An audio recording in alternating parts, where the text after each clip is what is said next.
ఏమైందండి?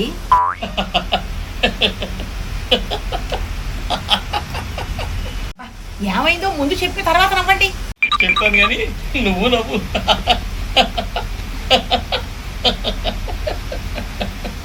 చాలండి, ఈ జీవితాన్ని మళ్ళీ నవ్వు ఒకటి. అందుకే నవ్వమంటున్నాను.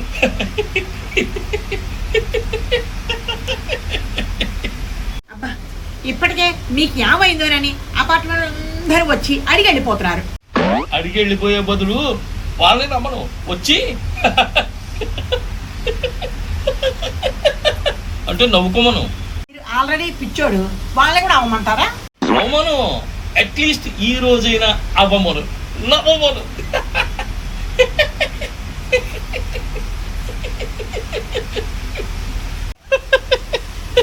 ఆపండి, ఊరికే పిచ్చెక్కినట్టు. ఆ మాటకొస్తే పిచ్చెక్కిన వాళ్ళే నవ్వుతారా? ఏమో, మామూలు వాళ్ళం నవ్వకూడదా? నవ్వకూడదా?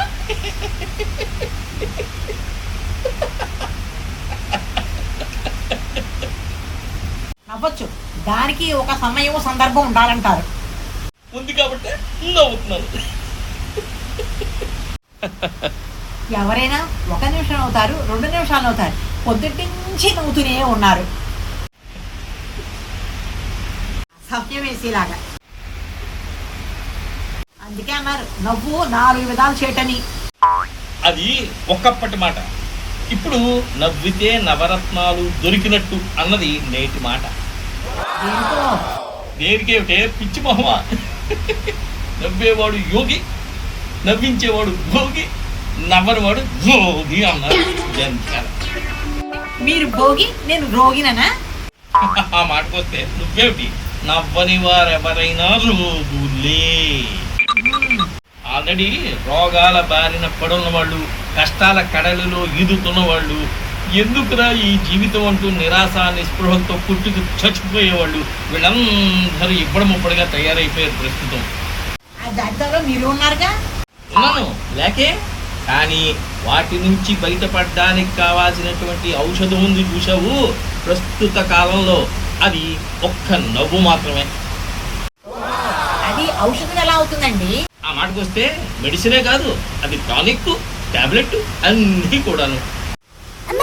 ఓ విషయం చెప్తా విను. మహాభారతంలో అన్ని పాత్రలు నవ్వుతాయిట, ఒక్క ధృతరాష్ట్రుడి పాత్ర తప్ప. ఆ ధృతరాష్ట్రుడు ఎవరో కాదు, ఎక్కడవాడో కాదు, మన ఆంధ్ర తెలంగాణ రాష్ట్రాల సరిహద్దులో పుట్టి చచ్చినవాడు. ఓహోహో. అయినా ఏ మాట కావాడే చెప్పుకోవాలి. జనాల్లో ప్రస్తుతం మార్పు వస్తుందయ్యా. నవ్వుకునే రోజులు పోయి నవ్వుకునే రోజులు వచ్చే స్థాయికి చేరింది నవ్వు. అలాంటప్పుడు హృదయపూర్వకంగా మనకి ఖర్చు లేకుండా ఉండేది నవ్వేనయ్యా. అందుకే అన్నారు పెద్దలు, నవ్వే జనా సుఖినో భవంతు అని అన్నారు, కానీ ఏడ్చే జనా సుఖినో భవంతు అని ఎవడైనా అన్నాడు? అందుకే నేనే కాదు నిన్ను నవ్వమంటున్నాను.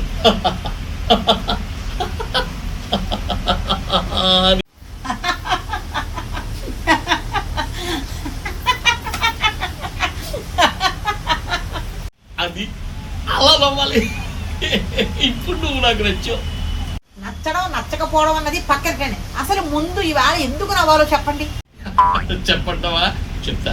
నవ్వేవు కదా ఒక్కసారైనా, అందుకని చెప్తా. ఈరోజు లాఫింగ్ డే.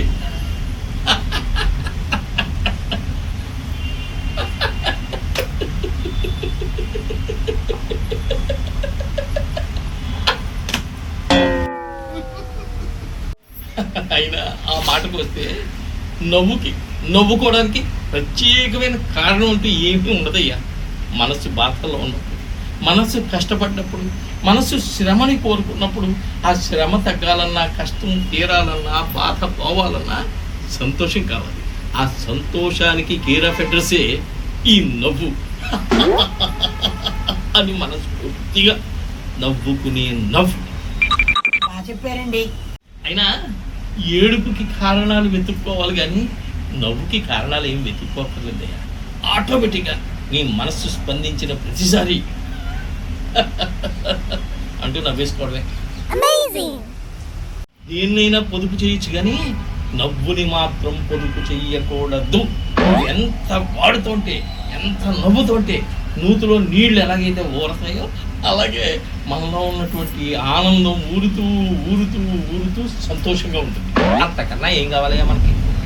సో కారణం లేకుండా నవ్వమంటారు, మీలాంటి పిచ్చాడి జాబితాలో చేర్పమంటారు. అలాగే ఎందుకంటానయ్యా, నేను ఏమైనా పెచ్చోన్నా? ఈ రోజు లాఫింగ్ డే, నవ్వుల దినోత్సవం. ఈ రోజైనా కనీసం సెలవు రోజు కాబట్టి శుభ్రంగా హాయిగా నవ్వుకోకపోతే మన దిక్కుమాలిన పనికి మాలిన నిస్సారమైన జీవితం ఎందుకు? ఎందుకట? నిజమేనండి, అదే నిజమేనండి. అందుకే చెప్తున్నాను, ఇగో నువ్వు సాయంత్రం పార్క్కి వెళ్తావు కదా, అక్కడ నువ్వు నవ్వు, నీతో పాటు ఉన్న వాళ్ళని నవ్విమను, అలాగే చుట్టూ ఉన్న వాళ్ళందరి చేత నవ్వించు. అదో భాగ్యం అయ్యా, అదో అదృష్టం అయ్యా.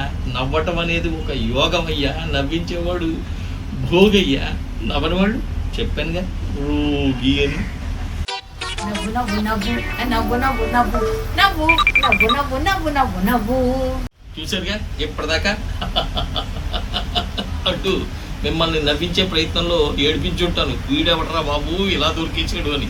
కానీ నవ్వండి బాబు, కనీసం లాఫింగ్ డే రోజు ఈ రోజైనా నవ్వండి. అలాగే ప్రతిరోజు అట్లీస్ట్ ఒక 5 నిమిషాలైనా సరే జీవితంలో మన లైఫ్లో ఆనందంగా ఉండాలి అంటే నవ్వు అవసరం. దీనికి ఏం ఖర్చు పెట్టకుండా నవ్వండి ప్లీజ్.